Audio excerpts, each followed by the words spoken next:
بيبدأ الفيلم معانا مع تشارلي اللي كان قاعد في الجراج وبيصلح في الطيارة اللي مراته سارة كانت جابتها له هدية في عيد ميلاده. سارة بعدها بشوية بتيجي عليه وبتقول له انها مسافرة كمان شوية لمؤتمر في لندن، وبتعرض عليه انه يجي معاها بس هو بيرفض عشان عنده شغل كتير. بعدها تشارلي بيروح مقر CIA المخابرات، وهو ماشي ناحية قسم فك التشفير والتحليل بيعدي على كل أجهزة الأمن والأمان اللي هو نفسه مخترعها، ولحد ما يوصل لمكتبه فجأة بيجيله رسالة من شخص غامض اسمه إنكويلين اللي بقاله سنين بيتواصل معاه، وكالعادة عنده معلومات سرية خطيرة، لكن المرة دي بيحذروا إن الوثائق دي ممكن تضر الوكالة كلها. تشارلي بيحاول يخمن مكان إنكويلين ويقول له اسطنبول، لكن إنكويلين بيصده ما بيردش. بعدها تشارلي بيبدأ يحلل الملفات، لكن المرة دي الكود صعب جدا لدرجة إنه حتى عبقري زيه مش قادر يفكه.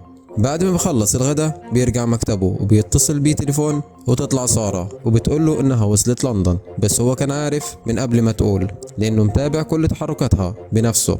المكالمة بتكون قصيرة علشان تشارلي مستعجل ويرجع يحل الوثائق اللي معاه. بما انه مش قادر يحل الكود لحد دلوقتي بياخد الكمبيوتر ويدخل بيه على المنطقة الممنوعة علشان بيستخدم نظام متطور يساعده ينجز اسرع. بيفضل يشتغل عليه، بس اخيرا تشارلي بينجح يفتح المعلومات اللي في الوثائق دي، وهناك المفاجأة الكبرى. الملفات دي سرية جدا وبتكشف ان في غارة بطائرة درون اتعملت واتغطت كأنها عملية انتحارية. الفيديوهات فيها تقارير اخبارية عن 150 قتيل من ضمنهم قوات خاصة فرنسية ومارينز دنمارك، والأسوأ ان العملية دي كلها كان وراها مور رئيس تشارلي نفسه في الشغل.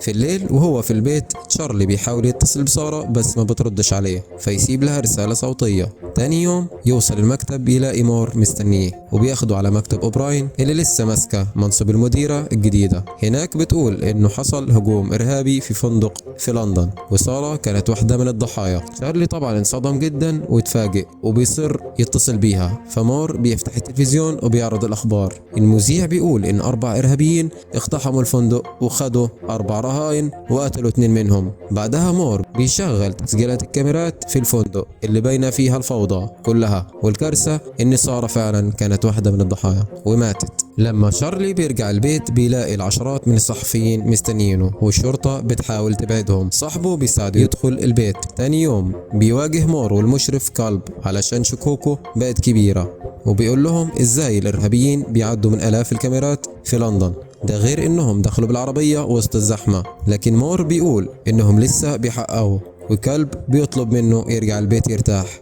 اليوم اللي بعده بيروح المطار عشان يستلم الجثمان بتاع سارة وطبعا المتعلقات بتاعتها، بس لما بيفتح الشنطة في البيت بيلاقي هدية كانت جايبها له، فبينهار من البكاء وبيعيط جدا. طبعا تشارلي زهق من قعدة البيت فبيرجع شغله وبياخد الكمبيوتر على المنطقة الممنوعة وبيبدأ يعمل هاك للكاميرات المراقبة اللي حواليه في الفندق والشوارع، وعمل خط زمني للأحداث وعرضه على رؤسائه. الإرهابيين ال4 سرقوا عربية من منطقة معينة في البلد، دخلوا الفندق من مدخل الخدمة ومسحوا كل البصمات والDNA وراهم، وكانوا رايحين اجتماع مع شركة استثمار تبع اندونيسيا. وطبعا حصلت خناقة في الممر، واحد من رجالة الأمن اتعصب فإرهابي طلع سلاح وضربه بالنار، طبعا قتلوا وسبب إصابة خطيرة للتاني.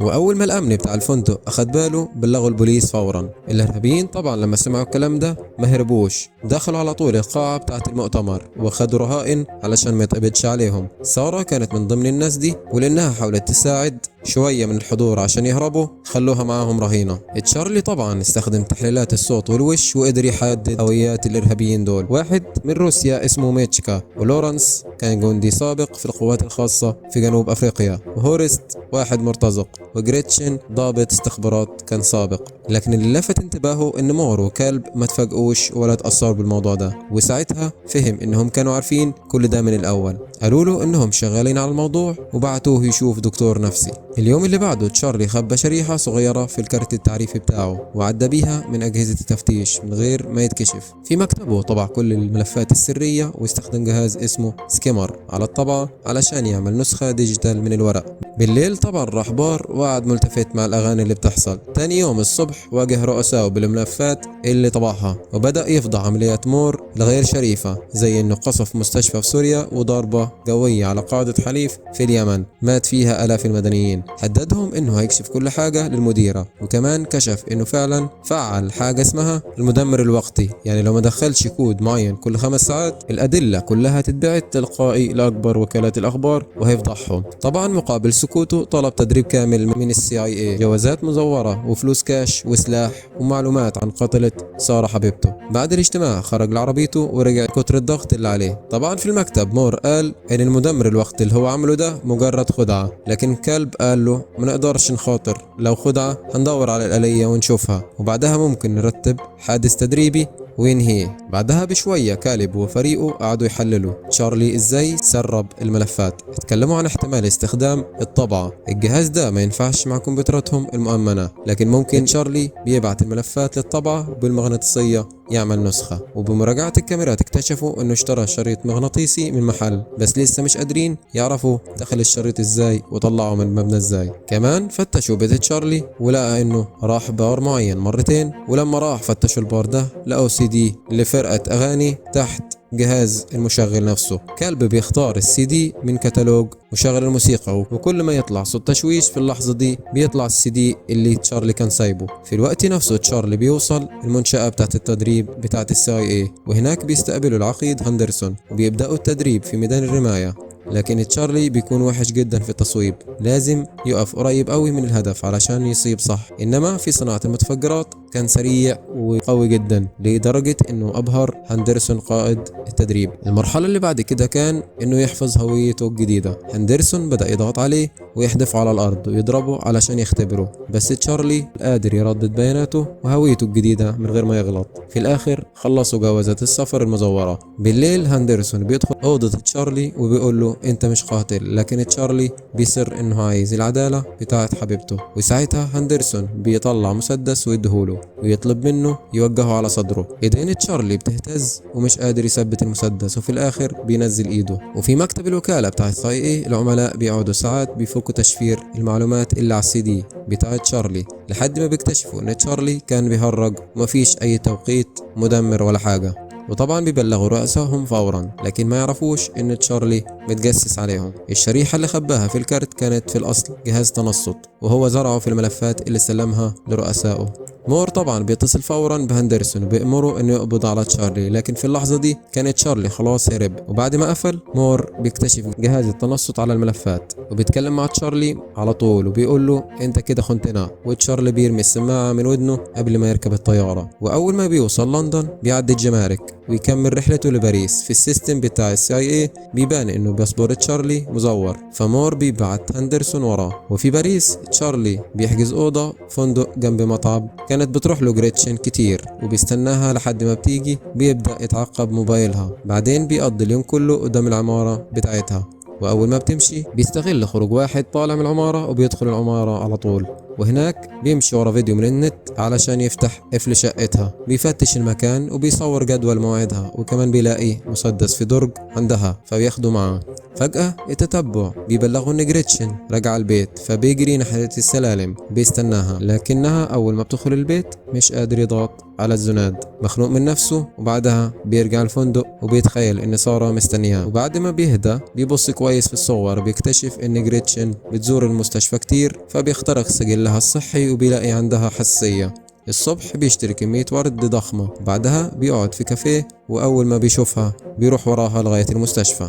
جريتشن كانت بتعمل شوية تحاليل في المستشفى، لكن الدكتور لاحظ ان شاشة الكمبيوتر بايظة فطلع يدور على حد عشان يصلحها. فتشارلي دخل لبس لبس بالطو بتاع الدكاترة وطبعا قفل جريتشن جوه جهاز الاختبارات، وهي بدأت تتخنق وتصوت، لكن تشارلي مسكتش، بدأ يملى الحجرة بتاعتها بحبوب اللقاح بتاعة الورد. طبعا الدكتور والممرضة سمعوا صوت، بس الباب كان مقفول برضه وما قدروش يدخلوا. الحساسية طبعا بدأت تتضاعف عند جريتشن ومش قادرة تتكلم، فتشارلي بيقول لها انه هيساعدها بس تساعده إن هورست فين عشان هو اللي ضرب سارة، بس الحساسية بتسيطر عليها، فتشارلي بيفتح الحجرة بسرعة بتاعتها وجريتشن بتهجم عليه وتخبطه على المكتب. بتبدأ خناقة في الأوضة على كل حاجة، بيبهدلوا بعض وبيضربوا بعض بكل حاجة في الأوضة.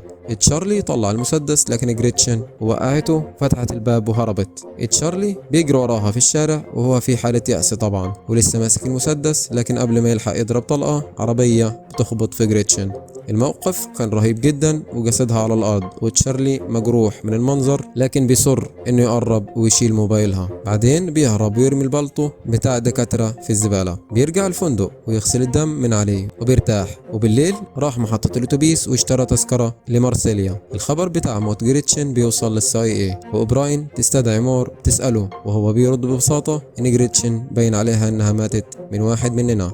الليلة دي تشارلي راح بار وشرب كتير عشان ينسى الشعور بالذنب انه موت جريتشن، وطبعا من الشرب حس ان سارة قدامه في البار، بس لما بيقرب بيكتشف انها ست شبهها بس مش هي.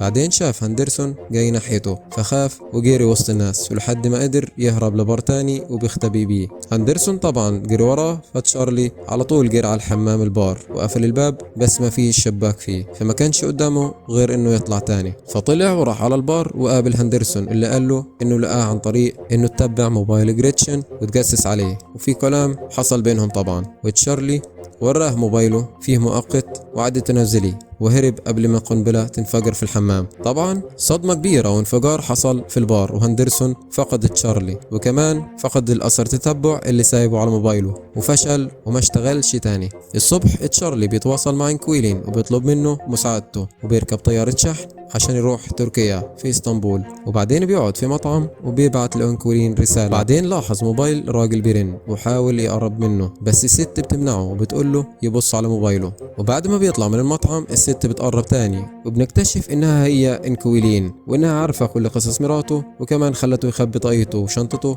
في كيس معها. إنكويلين كانت عايزة منه يعمل نفسه بيشتري لحد ما يتفقوا يقابلوه في الجراج.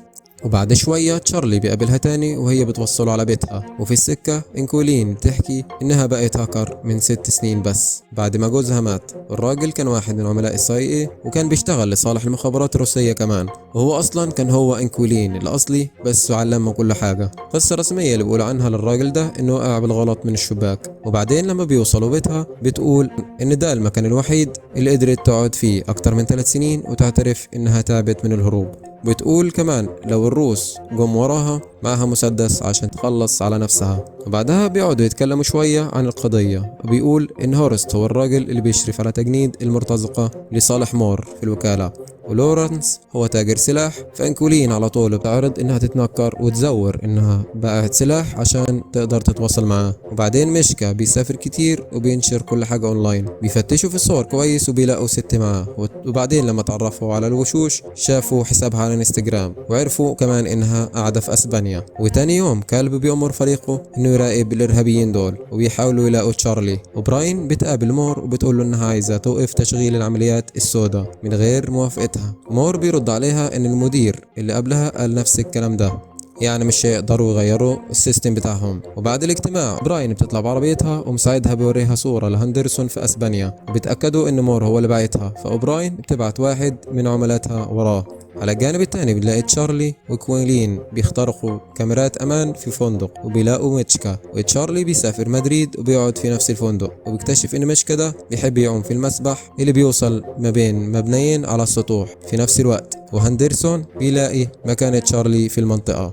تاني يوم تشارلي بيبدأ يصنع جهاز هيساعده يمسك ميتشكا بيه ويخبيه جوه الفندق، وبعد كده بيروح ورا ميتشكا لحد البار ومش واخد باله إن هندرسون واقف في اللوبي. تشارلي بيشوف راجل غريب في البار وبيفتكره إنه شافه قبل كده، وده دليل إنه متابع برضه. تشارلي بيقول لإنكويلين في السماعة اللي في ودنه، فهي بتدور على وش الراجل وبتأكد إنه عميل للCIA. كمان بتلاحظ على الكاميرا إن هندرسون موجود، وبتقول لتشارلي بيوقف العملية، لكن هو رفض وكمل الخطة. لكن ميتشكا لما بيروح لحمام السباحة تشارلي بيواجهه على طول وبيطلب منه وبيقول له فين مكان هورست، وبهدده انه لو ما تكلمش حمام السباحة كله هيتكسر. فميتشكا ما بيصدقش الكلام ده وبيبدأ يعوم بعيد. ساعتها تشارلي بيضغط على زرار بيخلي الإزاز يتشقق، فميتشكا بيحاول يعوم أسرع بس خلاص فات الأوان، الإزاز بيتكسر وهو واقع من فوق السطوح والمية غرقت الشارع. ساعتها إنكولين بتحذر إن أندرسون والعامل التاني جايين قريب منك وبتدي تعليمات عشان يهرب، فبتبتدي مطاردة سريعة وهندرسون بيقرب يمسكه، لكن فجأة العميل التاني بيهجم عليه. الاتنين بيدخلوا في خناقة جوه أوضة الغسيل وكل واحد بيرمي التاني يمين وشمال. هندرسون بيحشر راس الراجل جوه الغسالة والعميل بيطلع مسدس ويضربه نار، لكن هندرسون على طول بيخطف المسدس وبيقتله بيه. تشارلي بيدخل بيتردد يساعد مين، لكن إنكولين بيتفكروا إنه لازم يهرب فورا. اليوم اللي بعده أوبراين بتجيب مور لمكتبها بتسأله عن تشارلي. مور بيقول إنه واخد أجازة حداد وهي بتسيبه يروح قبل ما تكتشف إنها عندها تسجيلات من الفندق، قبل ما تكشف إنها أصلا عندها تسجيلات من الفندق. في نفس الوقت كلب بيكون هو وفريقه شافوا التسجيلات دي وبيفهموا إن في حد ساعد تشارلي. لما بيفتشوا المحادثات المشفرة بيلاقوا أخيرا رسالة من إنكولين بعد بحث طويل، بيلاقوا الملف العميل الميت المعروف بإنكولين ويتوقعوا إن مراته هي اللي كملت مكانه. في الليلة دي تشارلي وإنكولين بيقرروا يناموا جنب بعض، لكن بيتفاجئوا بصوت عالي وصوت طيور برا، وبيبصوا على كاميرات بيلاقوا فريق العملاء جاي عليهم، وبسرعة على طول بيجروا في نفق سري جوا الحيطة. وفي طريقهم للخروج تشارلي بيلاحظ الدرون في السماء، فعلى طول بيستخبوا جوا مبنى تاني وبينجحوا يهربوا من المنطقة قبل ما العملاء بيقتحموا البيت اللي أصلا الكمبيوتر فيه كان بيحذف كل الملفات. وبعد جري طويل لحد الشاطئ بيوصلوا لعربية إنكولين، بس الدرون تلمحهم على طول، فالعملاء بيفتحوا النار عليهم، ووراهم كانوا حتى بمركب في البحر بيجروا وراهم. والمطاردة كانت عنيفة جدا لحد ما رصاصة عطلت العربية. إنكولين على طول اتصابت إصابة قاتلة، وتشارلي بيضطر إنه يزق جسمها على الكرسي التاني ويمسك هو الدركسيون مكانها وبيسوق، وكان بيسوق بكل قوته لحد ما نجح إنه يتخلص من اللي بيجروا وراه والمطاردة دي. وبعد ما يسيب العربية في الجراج تشارلي بيبوس إنكولين الوداع الأخير وبيمشي. وتاني يوم يتواصل مع لورنس وبيتقمص شخصية تاجر سلاح علشان يرتب معه ميعاد. بعد كده بيشتري أجهزة إلكترونية جديدة وبيسافر على رومانيا، وفي مبنى مهجور بيسجل وشه وبيخترق كاميرات مراقبة في برلين، بيخلي CIA تفتكر انه هناك وبيبعته فريق على طول عليه هناك، وهو اصلا في مكان تاني امان. ولما بيوصل لورنس لميعاد المقابلة بيلاقي تليفون بيرن على كرسي، فبيرد عليه ويسمع صوت تشارلي وبيقول له يبص جوه الصندوق. لورنس بيلاقي الصندوق مليان متفجرات وصورة لمرات تشارلي سارة. في اللحظة دي تشارلي بيطلع وراه ويهدده ويقول له مكان هورست هو اللي هيفكك القنابل دي، فاعترف احسن لك. فلورنس بينهار وعلى طول بيعترف. هورست شغله كله في المية الروسية، واستلاماته دايما بتحصل في المينا اللي على البحر والتجارة بتاعت الأسلحة. وقال انه بالنسبة للتواصل من خلال رموز سرية من رجالة هورست، وكل الأسماء والأرقام موجودة في موبايله. فبيرمي الموبايل على الأرض، تشارلي على طول بياخده وبيمشي، لكن بعد ثواني وفجأة ضربت المفجرات كلها في لورنس. CIA بيوصل لها خبر موت لورنس في رومانيا، وساعتها بتكتشف ان لقطة برلين دي كلها كانت خدعة من تشارلي. في فندق في روسيا تشارلي بيتخيل سارة قاعدة جنبه وبيفتح الهدية اللي كانت جايبها له بازل، حلها بسرعة وبيلاقي فيها رسالة رقيقة جدا منها، وحسست قلبه بشوية حنين وفقدان ليها. والصبح بيروح على المينا وبيلاحظ عربية مشبوهة ويبعت الكود لرجالة هورست، وبيشوف واحد عند العربية بيبص على موبايله، فبيتابعه وياخد صور للمركب بتاعه قبل ما ينسحب.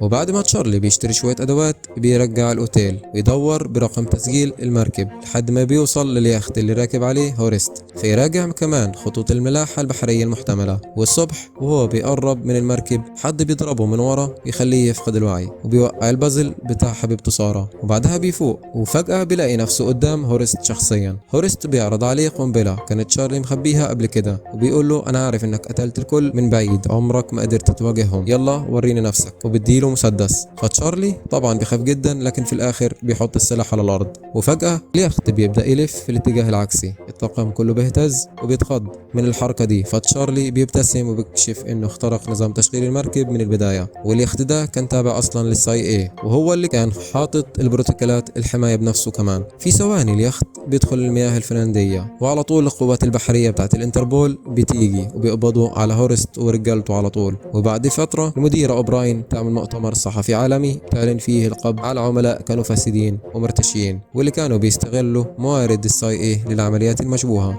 وهناك طبعا قابل تشارلي هاندرسون اللي بيقول له أنا فخور بيك. وفي نهاية الفيلم كان تشارلي راح يزور قبر سارة وكان بيحط البازل الهدية بتاعتها جنبها وكان في وداع مؤثر. وبس دي كانت نهاية الفيلم، اتمنى يكون عجبكم، تنسوش اللايك والاشتراك. سلام.